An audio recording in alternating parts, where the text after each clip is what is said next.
This is Andi Purewal, Boxing News. I'm joined by Macklin here in Wolverhampton. Matt, a nice close show for us to go home to after tonight. But what did you make there of Tyler Denny with another brilliant performance and win? Yeah, listen, when you're working for the television, you're impartial, but that doesn't mean that you don't hope certain people win. And like, how can you not root for Tyler Denny? You know what I mean? Like, it was. You know, I don't know, 2 years ago was it Midland area, then an English title, you know, and he's always been, you know, the guy that they bring in as the opponent. You know, and he's fighting undefeated kid, fight after fight after fight. But, look, you know, he probably, if you'd have sold him 2 years ago, this is what's going to happen, he wouldn't have believed you. And no one else would have either. But, you know, dreams do come true, and you know, delighted for him. You know, everyone here was willing him on, weren't they? But I thought it was crucial that he got a good start, and he came out and straight away, bang, landed a jab, bang, landed a left hand to the body, and he found his distance, and then he got into a rhythm.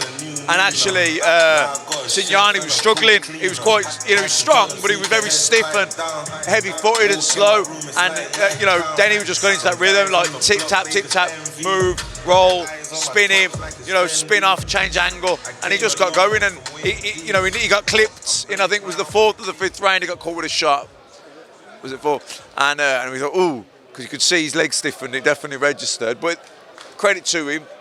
He survived the moment and then cleared his head and, you know, started bobbing and weaving, getting underneath the shots. And look, it was a clash of heads, but he was winning anyway. You know, had they gone to the cards, he'd have won. And what an atmosphere! What an atmosphere! I know it's not Madison Square Garden, but nonetheless, what an atmosphere! It was unbelievable. It's been a fantastic atmosphere all night, Matt.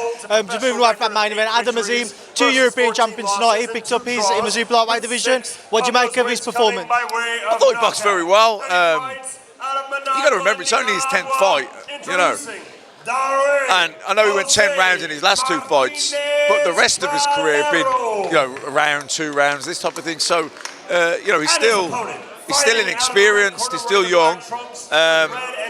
He won every round and showed a bit of maturity in the sense that he was never under threat, but he could have got too giddy. He could have tried to force a stoppage. He didn't. He took his time and he broke him down systematically round by round. So yeah, you know, it's all in all a good night. Richard Riakporhe with a relatively short night's work there tonight, but he's got back active now. He'll be looking at the winner of CBS and Masterneck. If CBS comes through, how exciting of a prospect is a rematch between them two? Yeah, big time, because you know, he beat him earlier and it was a split decision, close fight. But you know, he beat a guy in 2 rounds there that went a distance with Chamberlain and Billam-Smith, and I know that doesn't always matter, and it doesn't. But for bragging rights point of view, he'll take that, won't he? Riakporhe. You know, Brad Foster, by the way, against Reese Edwards. It was a good fight. I thought Foster won it myself personally. When they said 97-94, I thought, yeah, that's about right. But I thought it the other way.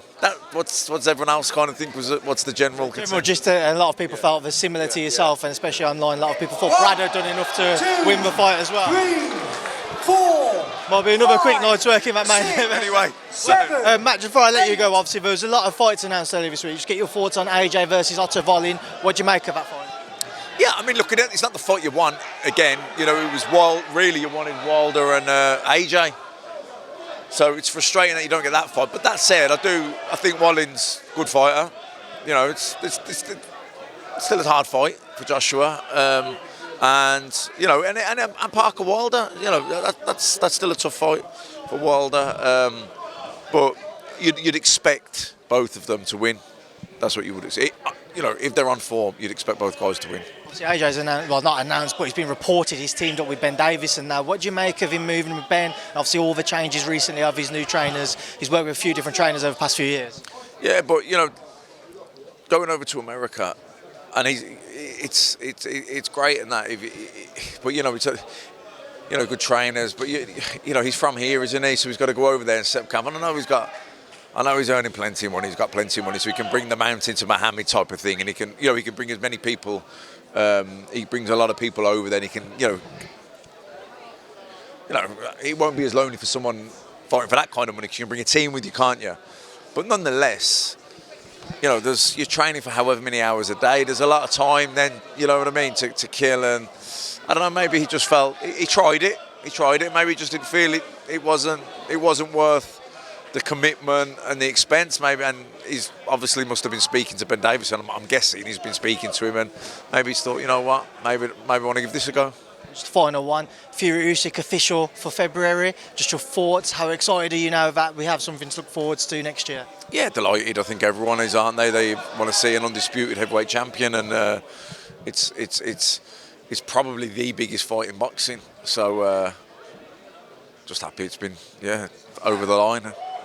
Matt, listen, I've one more before I let you go. Next week, Benavidez and Andrade. I just want to get your thoughts on that fight. Listen, Andrade, I feel like he's missed the boat, do you know what I mean? He was a really good fighter a few years ago, but he was getting avoided because he was really awkward, really hard to beat because he was really good, but he didn't bring any money to the table, you know what I mean? He didn't have a big profile, didn't have a big, you know, so he was very much swerved, really, which is a shame, but that's the truth. That's what happened.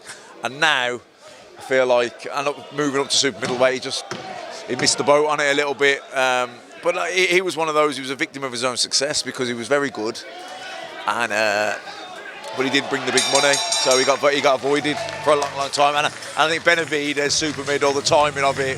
I think you got to favour Benavidez. All right, Matt, safe travels on the short trip home tonight. It's a nice one. I'll see you soon. So, cheers.